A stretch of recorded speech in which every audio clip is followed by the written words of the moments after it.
निदा यासिर एक नए तनाज़े में फंस गईं।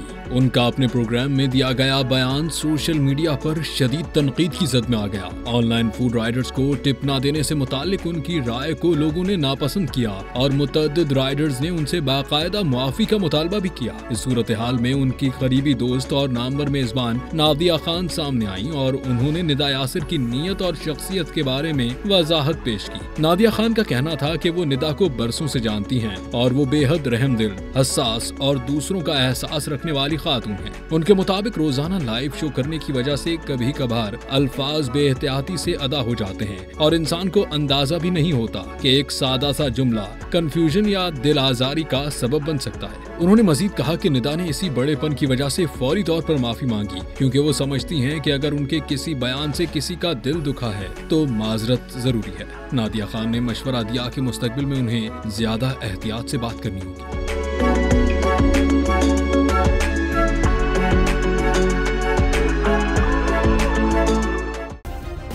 सब्सक्राइब करें और बेल दबाएं ताकि कोई खबर रह न जाए।